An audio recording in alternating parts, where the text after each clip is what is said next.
Hi ಎಲ್ರಿಗೂ ನಮಸ್ಕಾರ. Welcome back to my channel. ನಾನಿವತ್ತು ನಿಮಗೆ ಹೀರೆಕಾಯಿ ಎಣ್ಗಾಯಿ ರೆಸಿಪಿನ ತೋರಿಸ್ತಾ ಇದ್ದೀನಿ. ಇದು ಉತ್ತರ ಕರ್ನಾಟಕದಲ್ಲಿ ತುಂಬಾನೇ ಫೇಮಸ್ಸು, ಹಾಗೆ ತುಂಬಾನೇ ರುಚಿಯಾಗಿರುತ್ತೆ. ರೊಟ್ಟಿಗಂತೂ ಒಳ್ಳೆ ಕಾಂಬಿನೇಷನ್ ಅಂತಾನೆ ಹೇಳ್ಬೋದು. ಅಕ್ಕಿ ರೊಟ್ಟಿಗೆ ಹಾಗೆ ಜೋಳದ ರೊಟ್ಟಿಗಂತೂ ತುಂಬಾನೇ ಚೆನ್ನಾಗಿರುತ್ತೆ. ನಾನಿವತ್ತು ಹೀರೆಕಾಯಲ್ಲಿ ಮಾಡಿ ತೋರಿಸ್ತಾ ಇದ್ದೀನಿ. ನಾನು ಆಲ್ರೆಡಿ ಬದನೆಕಾಯಿ ಎಣ್ಗಾಯಿ ಮಾಡಿ ಅಪ್ಲೋಡ್ ಮಾಡಿದ್ದೀನಿ, ಚೆಕ್ ಮಾಡ್ಕೊಳ್ಳಿ. ನಾನಿಲ್ಲಿ ಹೀರೆಕಾಯಿ ಒಂದು 1/4 kg ಆಗೋಷ್ಟು ತೊಗೊಂಡಿದ್ದೀನಿ. ಒಂದು 3 ಜನಕ್ಕೆ ಆಗೋಷ್ಟು ಮಾಡಿ ತೋರಿಸ್ತಾ ಇದ್ದೀನಿ. ಇದ್ರದ್ದು ಸಿಪ್ಪೆ ಎಲ್ಲ ಚೆನ್ನಾಗಿ ತೆಗೆದ್ಬಿಟ್ಟು ಉದ್ದುದ್ದ ಹೆಚ್ಚಿ ಇಟ್ಕೊತಾ ಇದ್ದೀನಿ ಸೈಡಿಗೆ. ಅದನ್ನೆಲ್ಲ ಚೆನ್ನಾಗಿ ವಾಶ್ ಮಾಡಿ ಇವಾಗ ಎಣ್ಗಾಯಿಗೆ ಒಂದು ಡ್ರೈ ಪೌಡರ್ ರೆಡಿ ಮಾಡ್ಕೊಳ್ಳೋಣ. ನಾನಿವಾಗ ಶೇಂಗಾ ಬೀಜನ ತೊಗೊಂಡಿದ್ದೀನಿ, ಅದು 1.5 ಸ್ಪೂನ್ ಆಗೋಷ್ಟು ತೊಗೊಂಡಿದ್ದೀನಿ. ಇದಕ್ಕೆ ನಾನು ಗುರಳ್ ಪೌಡ್ರು ಯೂಸ್ ಮಾಡ್ತಾ ಇಲ್ಲ, ಬೇಕಂದರೆ ನೀವು ಆ್ಯಡ್ ಮಾಡ್ಕೋಬೋದು. ನಾನು ಅದನ್ನು ಸ್ಕಿಪ್ ಮಾಡಿದ್ದೀನಿ. ಇದಕ್ಕೆ ಶೇಂಗಾ ಬೀಜ ಹಾಕಿ ಅದೊಂದು ಸ್ವಲ್ಪ ಹೊತ್ತು ಹುರ್ಕೊಂಡು ಕೆಂಪಾದ್ಮೇಲೆ ಅದೊಂದು ತಟ್ಟೆಗೆ ಟ್ರಾನ್ಸ್ಫರ್ ಮಾಡ್ಕೊತಾ ಇದ್ದೀನಿ. ಅದನ್ನು ಸಿಪ್ಪೆ ತೆಗ್ದು ಎತ್ತಿಟ್ಕೋಬೇಕಾಗತ್ತೆ. ಇವಾಗ ಅದೇ ಪ್ಯಾನಿಗೆನೆ ನಾನಿಲ್ಲಿ ಕಾಯಿ ತುರಿ, ಒಣ ಕಾಯಿ ತುರಿನ ಹಾಕೊತಾ ಇದ್ದೀನಿ. ಒಣ ಕೊಬ್ಬರಿನ ಹಾಕೊಂಡಿದ್ದೀನಿ, 1 ಮುಷ್ಟಿ ಆಗೋಷ್ಟು ಹಾಕೊಂಡಿದ್ದೀನಿ. ಅದನ್ನು ಅಷ್ಟೇ ಒಂದು ಸಿಮ್ಮಲ್ಲೇ ಇಟ್ಟು ಒಂದು 2 ನಿಮಿಷ ಫ್ರೈ ಮಾಡಿದ್ರೆ ಸಾಕು. ಪ್ಯಾನ್ ಬಿಸಿನೇ ಇರುತ್ತೆ, ಒಂದು ಸ್ವಲ್ಪ ಹೊತ್ತು ಬಿಸಿ ಮಾಡಿದ್ರೆ ಸಾಕು. ಒಂದು ಸ್ವಲ್ಪ ಕೆಂಪಾಗಿದ ತಕ್ಷಣ ನಾವು ತೆಗ್ದು ಮಿಕ್ಸಿ ಜಾರ್ಗೆ ಟ್ರಾನ್ಸ್ಫರ್ ಮಾಡ್ಕೋಬೇಕಾಗತ್ತೆ. ನೋಡಿ ಇವಾಗ ಕೆಂಪಾಗಿದೆ. ಇವಾಗ ನಾನು ಮಿಕ್ಸಿ ಜಾರ್ಗೆ ಟ್ರಾನ್ಸ್ಫರ್ ಮಾಡ್ಕೊತಾ ಇದ್ದೀನಿ. ಇದ್ರ ಜೊತೆಗೇನೆ ನೆಕ್ಸ್ಟ್ ನಾನು 1 ಸ್ಪೂನ್ ಆಗೋಷ್ಟು ಬಿಳಿ ಎಳ್ಳನ್ನು ಸೇರಿಸ್ತಾ ಇದ್ದೀನಿ. ಆಲ್ರೆಡಿ ಇದು ರೋಸ್ಟೆಡೇ, ಒಂದು ಸ್ವಲ್ಪ ಬಿಸಿ ಮಾಡ್ಕೊತಾ ಇದ್ದೀನಿ ಅಷ್ಟೇ. 1 ಸ್ಪೂನ್ ಆಗೋಷ್ಟು ತೊಗೊಂಡಿದ್ದೀನಿ. ಇದನ್ನು ಅಷ್ಟೇ ಒಂದು 2 ಸೆಕೆಂಡು ಬಿಸಿ ಮಾಡಿದ್ರೆ ಸಾಕು. ಪ್ಯಾನ್ ಬಿಸಿನೇ ಇರುತ್ತೆ, ಅದು ಸಿಡಿಯತ್ತೆ. ಸಿಡಿದಿದ ತಕ್ಷಣ ತೆಗಿಬೇಕಾಗತ್ತೆ. ಇವಾಗ ನಾನಿಲ್ಲಿ ಶೇಂಗಾ ಬೀಜದ್ದು ಸಿಪ್ಪೆ ತೆಗ್ದು ಇಟ್ಕೊಂಡಿದ್ದೆ, ಅದನ್ನು ಸೇರಿಸ್ತಾ ಇದ್ದೀನಿ. ಇವಾಗ ಇದನ್ನ ತರಿಯಾಗಿ ಪೌಡ್ರ್ ಮಾಡ್ಕೋಬೇಕು. ಯಾವುದೇ ರೀತಿ ನೈಸ್ ಮಾಡೋಕ್ಕೆ ಹೋಗಬೇಡಿ, ತರಿಯಾಗೆ ಮಾಡ್ಕೊಂಡು ಒಂದು ಪ್ಲೇಟಲ್ಲಿ ಎತ್ತಿಡ್ಕೊತಾ ಇದ್ದೀನಿ. ಈ ಮಸಾಲೆನ ಸೈಡಿಗೆ ಎತ್ತಿಡ್ಕೋಬೇಕಾಗತ್ತೆ. ಇವಾಗ ಮತ್ತೆ ಮಸಾಲೆ ರೆಡಿ ಮಾಡ್ಕೋಬೇಕಾಗತ್ತೆ. ಅದಕ್ಕೆ ನಾನು ಹುರ್ಕೊಂಡು ರೆಡಿ ಮಾಡ್ಕೊತೀನಿ. ಮಸಾಲೆ ಹುರ್ಕೊಂಡು ಮಾಡೋದ್ರಿಂದ ತುಂಬಾ ಚೆನ್ನಾಗಿ ರುಚಿ ಬರುತ್ತೆ. ಇವಾಗ ಮತ್ತೆ ಅದೇ ಪ್ಯಾನಿಗೆ ಒಂದು ಸ್ವಲ್ಪ ಎಣ್ಣೆ ಹಾಕೊತಾ ಇದ್ದೀನಿ. ಇವಾಗ ಡ್ರೈ ರೋಸ್ಟ್ ಮಸಾಲ ರೆಡಿ ಆಗಿದೆ. ಇವಾಗ ನಾವು ಮಸಾಲೆ ರೆಡಿ ಮಾಡ್ಕೊತಾ ಇದ್ದೀವಿ. ಇವಾಗ ಎಣ್ಣೆ ಹಾಕ್ಕೊಂಡು ಅದಕ್ಕೆ ಒಂದು ದೊಡ್ಡ ಸೈಜ್ ಈರುಳ್ಳಿ ತೊಗೊಂಡಿದ್ದೀನಿ. ಈರುಳ್ಳಿ ಚಿಕ್ಕದಾಗಿದ್ದರೆ 2 ತೊಗೊಳ್ಳಿ. ನಾನಿಲ್ಲಿ ದೊಡ್ಡದಾಗಿತ್ತು, ಅದಕ್ಕೋಸ್ಕರ 1 ತೊಗೊಂಡಿದ್ದೀನಿ. ಇದನ್ನು ಅಷ್ಟೇ ಎಣ್ಣೆಯಲ್ಲಿ ಫ್ರೈ ಮಾಡ್ಕೋಬೇಕಾಗತ್ತೆ. ಸಿಮ್ಮಲ್ಲೇ ಇಟ್ಟು ಮಾಡ್ಕೊಳ್ಳಿ.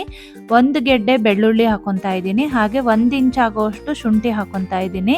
ಇದನ್ನು ಅಷ್ಟೇ ಎಣ್ಣೆಯಲ್ಲಿ ಒಂದು 2 ನಿಮಿಷ ಫ್ರೈ ಮಾಡ್ಕೋಬೇಕು. ಹಾಗೆ ಚಕ್ಕೆ ಒಂದು ಅರ್ಧ ಇಂಚ್ ಆಗೋಷ್ಟು ಚಕ್ಕೆ ತೊಗೊಂಡಿದ್ದೀನಿ. ಹಾಗೆ ಒಂದು 3 ಲವಂಗ, 1 ಮೆಣಸಿನ್ಕಾಯಿ ತೊಗೊಂಡಿದ್ದೀನಿ, ಖಾರದ ಮೆಣಸಿನ್ಕಾಯಿ. ಅದಕ್ಕೋಸ್ಕರ ನಾನಿಲ್ಲಿ ರೆಡ್ ಕಲರ್ ಮಾಡ್ತಾ ಇದ್ದೀನಿ, ಖಾರದ ಪುಡಿನೂ ಯೂಸ್ ಮಾಡ್ತೀನಿ. ಅದಕ್ಕೋಸ್ಕರ ನಾನು 1 ಮೆಣಸಿನ್ಕಾಯಿ ಹಾಕೊಂಡಿದ್ದೀನಿ. ನೀವು ಗ್ರೀನ್ ಕಲರ್ ಮಾಡೋದಿದ್ರೆ ಮೆಣಸಿನ್ಕಾಯಿ ಇದಕ್ಕೆ ಆ್ಯಡ್ ಮಾಡ್ಕೋಬೋದು. ಕೊತ್ತಂಬರಿ ಸ್ವಲ್ಪ ಜಾಸ್ತಿ ಸೇರಿಸ್ಬೇಕಾಗತ್ತೆ. ಹಾಗೆ ಕರ್ಬೇವಿನ ಸೊಪ್ಪು ಒಂದು 5 ರಿಂದ 6 ಎಲೆನ ಹಾಕೊಂಡಿದ್ದೀನಿ. ಇದನ್ನು ಅಷ್ಟೇ ಚೆನ್ನಾಗಿ ಎಣ್ಣೆಲಿ ಫ್ರೈ ಆದಮೇಲೆ ಸಾಫ್ಟ್ ಆದಮೇಲೆ ಈರುಳ್ಳಿ ಎಲ್ಲ ಅದು ತಣ್ಣಗಾಗಕ್ಕೆ ಬಿಡಬೇಕು. ಮಸಾಲೆ ಆಫ್ ಮಾಡಿಬಿಟ್ಟು ಗ್ಯಾಸು ತಣ್ಣಗಾದ್ಮೇಲೆ ನಾವು ಜಾರ್ಗೆ ಟ್ರಾನ್ಸ್ಫರ್ ಮಾಡ್ಕೋಬೇಕಾಗತ್ತೆ ಮಸಾಲೆನ. ಇವಾಗ ನೋಡಿ, ಈಗ ತಣ್ಣಗಾಗಕ್ಕೆ ಬಿಡ್ತೀನಿ ನಾನೊಂದು 5 ನಿಮಿಷ.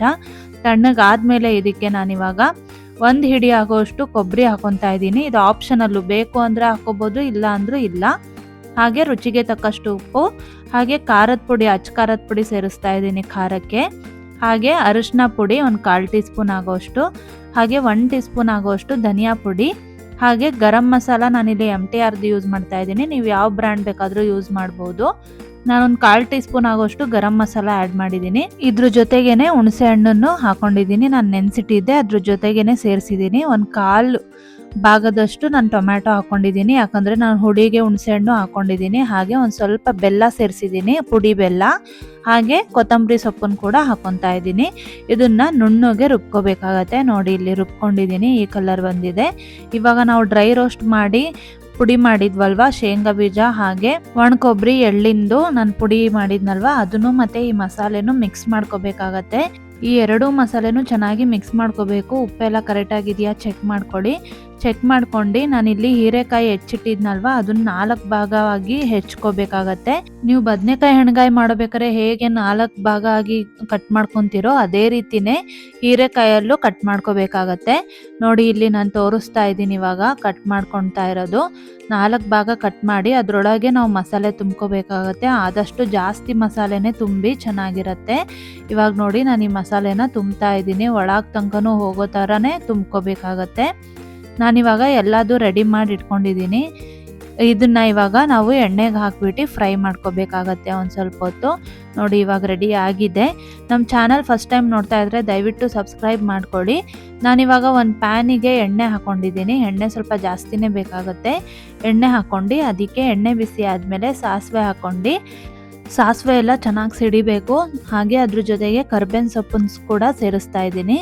ಹಾಗೆ ನಾವು ಸ್ಟಫ್ ಮಾಡಿ ಇಟ್ಕೊಂಡಿರ್ತೀವಲ್ವ ಹೀರೆಕಾಯಿ ಅದನ್ನು ಸೇರಿಸ್ಬೇಕಾಗತ್ತೆ. ನೋಡಿ ನಾನು ಎಲ್ಲ ಹೀರೆಕಾಯನ್ನು ಸೇರಿಸಿದ್ದೀನಿ ಎಣ್ಣೆಯಲ್ಲಿ. ಅದು 2-3 ನಿಮಿಷ ಮೀಡಿಯಮ್ ಫ್ಲೇಮ್ನಲ್ಲಿ ಇಟ್ಟು ನಾವು ಬೇಯಿಸ್ಬೇಕಾಗತ್ತೆ. ಎರಡೂ ಕಡೆ ಟರ್ನ್ ಮಾಡ್ತಾ ಇರಿ ಆವಾಗವಾಗ. 2-3 ನಿಮಿಷ ಬೇಯಿಸ್ಕೊಳ್ಳಿ ಸಾಕು. ಬದನೆಕಾಯಿಗಿಂತ ಬೇಗನೆ ಬೆಂದೋಗುತ್ತೆ ಹೀರೆಕಾಯಿ, ಅದಕ್ಕೋಸ್ಕರ ತುಂಬ ಹೊತ್ತು ಬೇಯಿಸೋ ಅವಶ್ಯಕತೆ ಇರಲ್ಲ. ಇವಾಗ ಇದಕ್ಕೆ ಉಳಿದಿರೋ ಮಸಾಲೆನ ನಾವು ಸೇರಿಸ್ಬೇಕಾಗತ್ತೆ. ನಾವಿಲ್ಲಿ ನಿಮಗೆ ಗ್ರೇವಿ ಕನ್ಸಿಸ್ಟೆನ್ಸಿ ಬೇಕಂದರೆ ಸ್ವಲ್ಪ ನೀರು ಜಾಸ್ತಿ ಹಾಕ್ಕೊಂಡು ಗ್ರೇವಿ ಟೈಪಲ್ಲಿ ಮಾಡ್ಕೋಬೋದು. ಗಟ್ಟಿಯಾಗಿ ಮಾಡಬೇಕು ಅಂದರೆ ನೀರು ಸ್ವಲ್ಪ ಕಡಿಮೆ ಹಾಕ್ಕೊಳ್ಳಿ. ನಾನಿಲ್ಲಿ ಉಳಿದಿರೋ ಮಸಾಲೆನ ಸೇರಿಸ್ಬಿಟ್ಟು ನಾನು ನೀರು ಕನ್ಸಿಸ್ಟೆನ್ಸಿ ಗ್ರೇವಿ ಕನ್ಸಿಸ್ಟೆನ್ಸಿಯಲ್ಲಿ ಮಾಡ್ತಾಯಿದ್ದೀನಿ. ಅದಕ್ಕೆ ಸ್ವಲ್ಪ ನೀರು ಜಾಸ್ತಿ ಹಾಕಿ ಗ್ರೇವಿ ಟೈಪಲ್ಲಿ ಮಾಡಿದ್ದೀನಿ. ತುಂಬಾ ಈಸಿ ಆ್ಯಂಡ್ ಕ್ವಿಕ್ಕಾಗಿ ಮಾಡ್ಬೋದು, ತುಂಬ ಬೇಗನೆ ಬೆಂದೋಗುತ್ತೆ. ಇವಾಗ ಮುಚ್ಚಳ ಮುಚ್ಚಿ ಬೇಯಕ್ಕೆ ಇಡ್ತಾ ಇದ್ದೀನಿ ನಾನು. ಒಂದು 7-8 ನಿಮಿಷ ಸಿಮ್ಮಲ್ಲೇ ಬಿಟ್ಟರೆ ರೆಡಿ ಆಗಿಬಿಡತ್ತೆ.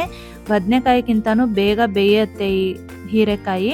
ಇವಾಗ ನೋಡಿ ರೆಡಿ ಆಗಿದೆ, ಮೇಲೆಲ್ಲ ಎಣ್ಣೆ ಬಂದಿದೆ. ನೀವು ಟ್ರೈ ಮಾಡಿ, ತುಂಬಾ ಈಸಿ ರೆಸಿಪಿ. ರೊಟ್ಟಿಗಂತೂ ಒಳ್ಳೆ ಕಾಂಬಿನೇಷನ್ನು. ಜೋಳದ ರೊಟ್ಟಿಗೆ, ಅಕ್ಕಿ ರೊಟ್ಟಿಗೆ, ರಾಗಿ ರೊಟ್ಟಿಗೆ ತುಂಬಾ ಚೆನ್ನಾಗಿರುತ್ತೆ. ನೀವು ಟ್ರೈ ಮಾಡಿ. ಈ ರೆಸಿಪಿ ಹೇಗೆ ಬಂದಿತ್ತು ಅಂತ ನನಗೆ ಕಮೆಂಟ್ ಮಾಡೋದನ್ನು ಮರಿಬೇಡಿ. ಇನ್ನೂ ಈಸಿ ಆ್ಯಂಡ್ ಟೇಸ್ಟಿ ರೆಸಿಪಿಗೋಸ್ಕರ ನಮ್ಮ ಪೇಜ್ನ ಫಾಲೋ ಮಾಡಿ. ಹಾಗೆ ನಮ್ಮ ಚಾನಲ್ ಸಬ್ಸ್ಕ್ರೈಬ್ ಮಾಡೋದನ್ನು ಮಾತ್ರ ಮರಿಬೇಡಿ. ಮತ್ತೆ ನಾನು ನಿಮಗೆ ಮುಂದಿನ ವಿಡಿಯೋಗಳೊಂದಿಗೆ ಸಿಗ್ತೀನಿ. ಅಲ್ಲಿವರೆಗೂ ಎಲ್ರಿಗೂ ಧನ್ಯವಾದಗಳು.